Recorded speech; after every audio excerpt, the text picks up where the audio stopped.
Hello everyone, आज मैं आपको एक नई कहानी सुनाने जा रहा हूँ। ये कहानी एक बहन की है। एक्चुअली एक ईमानदार बाई की है जो पिछले 6 साल से रेप केस के मामले में जेल में बंद था। तो आप सोच रहे होंगे कि बंदा बलात्कार के केस में जेल में बंद है तो वो ईमानदार कहाँ से हुआ। लेकिन मैं आपको यही कहूँगा कि ये पूरी कहानी सुनने के बाद आपको समझ आएगा कि हमें भी उसी नौजवान की तरह बनना चाहिए जो पिछले 6 साल से बलात्कार के केस में जेल में बंद है। तो इसके लिए आपको ये पूरी कहानी सुननी पड़ेगी। मेरी मुलाकात जेल में एक बंदे से होती है और वो बंदा बहुत ज़्यादा रो रहा था। इसलिए नहीं रो रहा था कि वो जेल में बंद है, इसलिए रो रहा था कि उसकी जवान बहन की एज जा रही है। उसके दिमाग में बस यही होता है कि मैं यहाँ से निकलूँगा, मुझे मेरी बहन की शादी करानी है, और कुछ नहीं होता उसके दिमाग में। तो जब मैंने उसकी कहानी सुनी तो मैं भी बहुत हैरान रह गया कि कैसा बंदा है, क्या सोच रहा है। ये बिल्कुल नहीं सोच रहा है कि मेरे घर में सिर्फ मेरी जवान बहन है, उसके साथ लोग क्या सोचते होंगे उसके बारे में, उस किस नज़र से लोग देखते होंगे, कौन क्या कर रहा होगा, समाज इतना बुरा है, क्या कर रहा होगा। उसके दिमाग में ऐसा कुछ भी नहीं था। उसके दिमाग में बस ये था कि मैं जेल से बाहर निकलूँगा, मुझे मेरी बहन की शादी करानी है। कहानी यूँ थी कि जब वो 12 साल का था, उसकी बहन 6 साल की थी। उनकी मम्मी पापा की डेथ एक एक्सीडेंट में हो जाती है। उसके बाद वो मेहनत करता है, पैसे जोड़ता है। 13 साल की उम्र में वो ऑटो खरीदता है और वो ऑटो स्टेशन से लेकर वुमेन्स कॉलेज तक लड़कियों को पिक एंड ड्रॉप किया करता था। इसी दौरान एक दिन क्या होता है, 3 लड़कियां उसके ऑटो में चढ़ती है और वो तीनों लड़कियां उस पर सेक्सुअल असॉल्ट का केस ठोक देती है। तो बंदा जाता है जेल। अभी इस बंदे के खिलाफ कोई विडिक्ट नहीं आया है। अभी ये बंदा सिर्फ ट्रायल ही पीस रहा है। होता है ना, तारीख पे तारीख, तारीख पे तारीख। इस पे मैं आपको थोड़ा रोकना चाहता हूँ, मैं डाइवर्ट करना चाहता हूँ आप लोगों को एक नई कहानी में, हमारे न्यायालय की कहानी सुनाना चाहता हूँ। एक जगह एक सांड होता है, वो पूरे गाँव को तहस नहस कर देता है। गाँव वाले बार बार कंप्लेंट करते हैं पुलिस थाने में, बार बार एनिमल हस्बेंड्री में बार बार कंप्लेंट करते हैं, लेकिन कोई कुछ नहीं करता। तो एक दिन गाँव का एक मुखिया एसपी साहब के पास जाता है, वहाँ एप्लीकेशन लगाता है, सर ऐसा हुआ हमारे साथ, वो हुआ हमारे साथ। इस सांड को कोई नहीं पकड़ता है। तो अब जो वो गांव पुलिस थी वो मजबूर हो जाती है उस सांड को पकड़ने के लिए। तो वो अपने बंदों को लगा देते हैं उस सांड को पकड़ने में, बट वो सांड दिख नहीं पाता कहीं, उस सांड को कोई पकड़ नहीं पाता। ऊपर से पुलिस वालों पर प्रेशर होता है क्योंकि एसपी साहब का हुक्म है। तो पुलिस वाले एक हाथी को लेकर आते हैं और हाथी को हवालात में बंद कर देते हैं। हाथी सर पीटता है, यार मैं हाथी हूँ, मैं सांड नहीं हूँ, मैं हाथी हूँ, मैं सांड नहीं हूँ। लेकिन पुलिस वाले कहते हैं नहीं, तू ही सांड है। और उस हाथी को कोर्ट में ये साबित करने के लिए 10 साल लग जाते हैं, भाई साहब मैं सांड नहीं हूँ, मैं हाथी हूँ।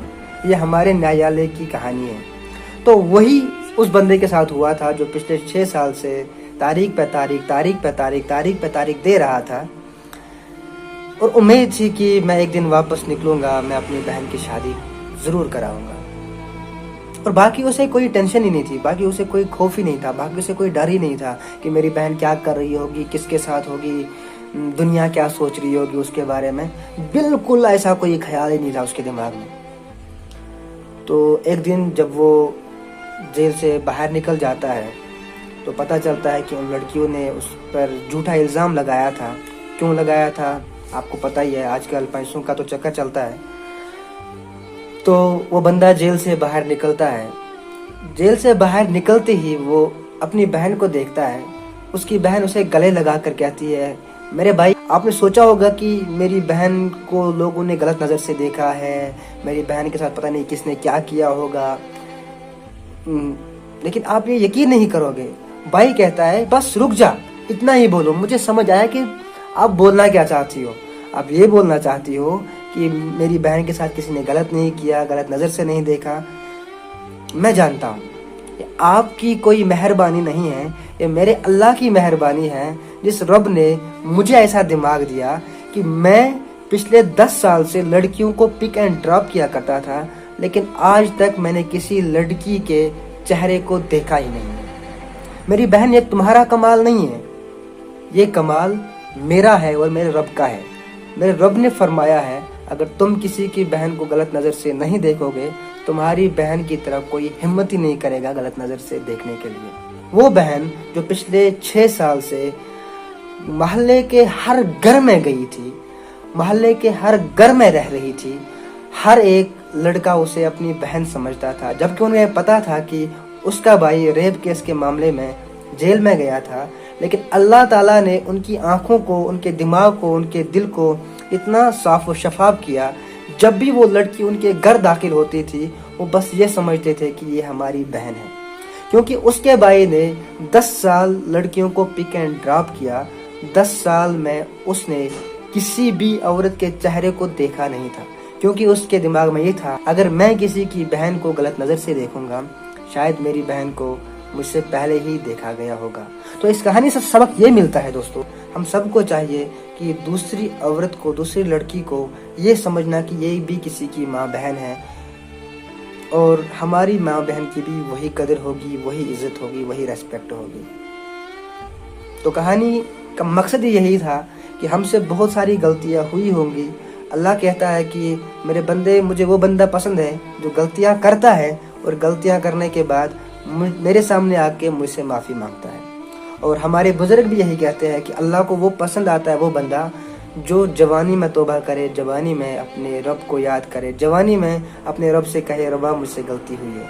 अगर हमसे ये गलतियाँ हुई हैं तो हम आज ही अल्लाह से दुआ करते हैं, अल्लाह से माफ़ी मांगते हैं, अल्लाह के सामने गिड़गिड़ाते हैं। अल्लाह ताला हम सबों के गुनाहों को माफ़ करे। अल्लाह माफ़ी मांगने वाले को बहुत पसंद करता है, और उम्मीद है कि अगर हमसे भी गलतियाँ हुई होंगी तो अल्लाह से बस यही दुआ होगी कि अल्लाह हमें आगे गलतियाँ करने की तौफीक ना दे और हमें आगे हिदायत दे, वैसा ही बंदा बना दे जो वो जेल में 6 साल से बंदा रेप केस के मामले में अंदर था, लेकिन उसकी बहन को किसी ने ये नहीं कहा कि तू एक रेपिस्ट की बहन है, तू एक बलात्कारी की बहन है। बस जिस घर में वो गई उस घर में उसे हर बाप अपनी बेटी समझता था और हर नौजवान, हर लड़का उसे अपनी बहन समझता था। दोस्तों बस आपसे ये सुनना है आपको कैसी लगी ये कहानी। मिलूंगा मैं आपको किसी नई कहानी में, तब तक के लिए अस्सलाम वालेकुम।